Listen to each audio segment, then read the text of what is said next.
एक video editing system के लिए आखिरकार कितने GB रैम की हमें एक्चुअल में ज़रूरत पड़ती है, चलिए जानते हैं।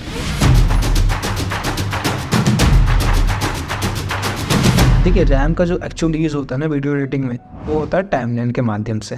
यानी कि टाइमलाइन के ऊपर कितना लोड आ रहा है ना, वो सारा लोड रैम ही झेलता है, GPU या प्रोसेसर नहीं झेलता।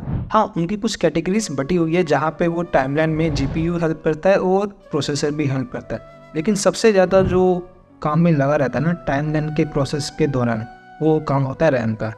यानी कि आपकी जो टाइमलाइन जितनी ज़्यादा लंबी होगी ना, यानी 1 घंटे 2 घंटे 3 घंटे या उससे भी ज़्यादा, तो आपको वहाँ पे रैम की ज़रूरत पड़ती है। तो जैसा कि अभी आपको स्क्रीन पर दिख रहा होगा कि ये HD से लेकर के मैंने 18K तक की वीडियोस के लिए लिखा हुआ है कि आपको एक्चुअल में कितनी GB रैम की ज़रूरत है और वो रैम कितने मेगाहर्ट्ज़ की होनी चाहिए। मेगाहर्ट्ज़ यानी कि उसकी स्पीड को डिफाइन करता है कि कितना चाहिए आपको मिनिमम, ताकि इससे जो आपकी मीडिया है वो प्रॉपर एक सही स्पीड के साथ तालमेल बना सके। लेकिन अब आज की डेट में तो कोई भी 720p पे काम नहीं करता, मोस्टली फुल HD या 4K होते हैं, क्योंकि आज की डेट में जो मोस्टली क्रिएटर है फुल HD पे ही काम कर रहे हैं या 2K full HD almost similar है।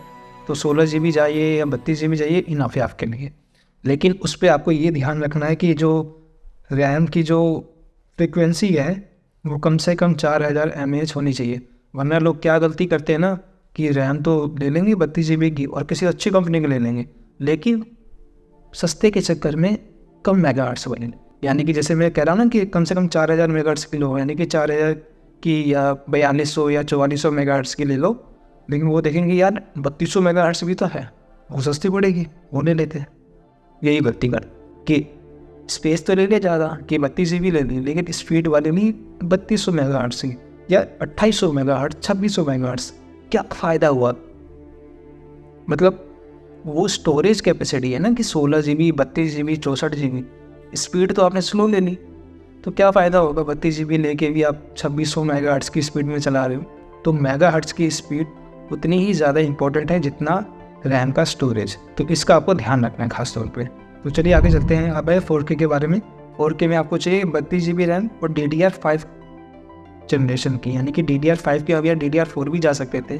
DDR5 इसलिए कि जो 4K मीडिया होती है ना, वो थोड़ी क्या हैवी मीडिया होती है। मतलब 10 बिट की फुटेज आपको मिल जाती है, कई जगह आपको 12 बिट की भी मिल जाती है 4K में। तो उसका बिट रेट कुछ ज़्यादा हैवी होने की वजह से वो जो DDR4 के ज़माने की जो रैम्स है ना, वो उतनी कैपेबल नहीं है उस मीडिया के लिए। तो बेटर रहेगा आप DDR5 में जाओ, थोड़ा आज के ज़माने के हिसाब से चलो, वरना थोड़ा पीछे जाओगे, मीडिया आपके आज का नहीं थोड़ा एडवांस ही है, तो तालमेल नहीं बैठेगा ना।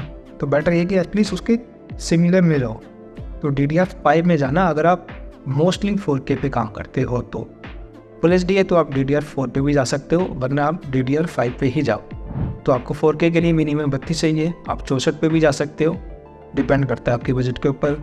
नेक्स्ट आता है 8K के लिए। अगर आप 8K की वीडियो एडिट करते हैं, हालांकि 8K की वीडियो एडिट करना करते होंगे कई लोग, पता नहीं भाई, मेरे पास तो आज तक आई नहीं 8K के लिए। हाँ, जो सैमसंग के कुछ फ़ोन्स है वो 8K में शूट करते हैं, या सिनेमा कैमरा जो 8K में शूट करते हैं, तो उस टाइप की फुटेज के लिए आपको 64 GB रैम आपको मिनिमम चाहिए ही चाहिए, और उसकी मेगाहर्ट्ज़ और ज़्यादा चाहिए, यानी कि मिनिमम 6000 mAh की होनी चाहिए।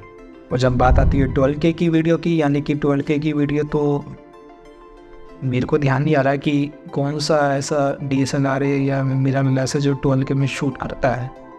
अगर आपको पता तो प्लीज़ कमेंट करके मेरे को बताना। तो उसके लिए मैं रिकमेंड कर रहा हूँ कि 128 GB रैम चाहिए, क्योंकि जितना ज़्यादा उसका रेजोल्यूशन बढ़ता रहेगा ना वीडियो का, तो रैम की स्टोरेज भी बढ़ती रहेगी। क्योंकि अब क्या है ना कि जितना उस वीडियो का साइज़ बढ़ेगा ना, तो सिर्फ ये मैटर नहीं करता कि आपकी टाइमलाइन कितनी लंबी है। मान लो आपकी टाइमलाइन 10 मिनट की है, लेकिन आपके पास 12K मीडिया है, यानी 12K में शूट किया हुआ फुटेज है, उतना उसको झेलने के लिए प्रेशर चाहिए। तो वो प्रेशर हैंडल करने के लिए आपको वो सब स्टोरेज चाहिए होता है रैम में।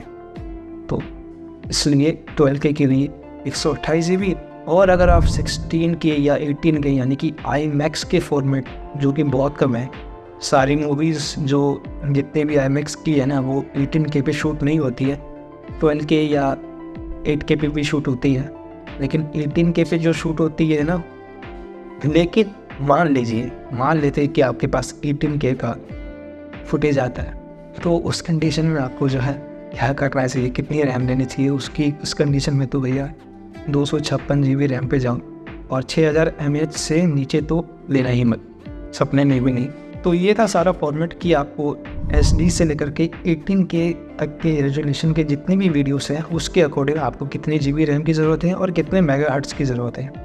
अब रही बात कि आपको कौन से ब्रांड का लेना चाहिए, तो भैया mAh और स्टोरेज इन दोनों के अकॉर्डिंग जिस भी कंपनी का आपको सस्ता मिले ले लो, डजंट मैटर। यहाँ ब्रांड कोई मैटर नहीं करता कि आप किंगस्टन जाओ या बहुत सारी कंपनियाँ, मेरे को तो नाम भी याद नहीं आ रही, क्रूशियल करके कुछ है या बड़ी अजीब गरीब नाम की कंपनियाँ हैं, तो डजंट मैटर।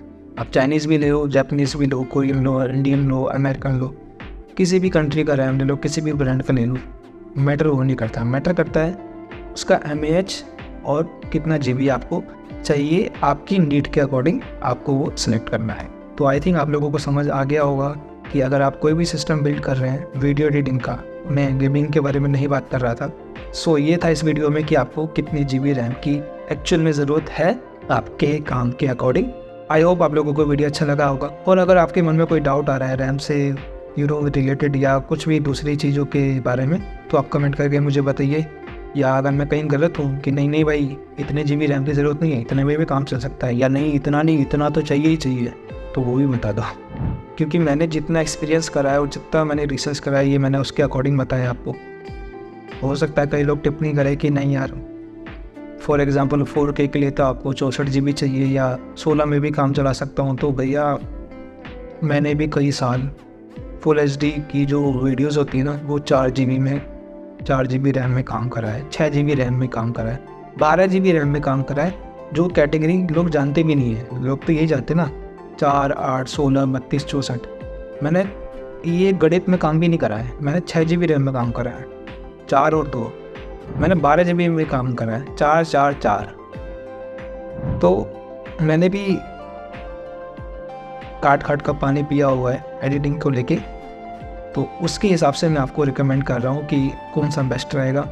वरना काम चलाने को क्या है, इंडियंस तो किसी भी चीज़ में काम चला सकते हैं, 4K तो 16 GB में भी काम हो सकता है, ऐसी कोई बात नहीं है, लेकिन सिर्फ काम ही चल सकता है, रेगुलर काम नहीं हो सकता।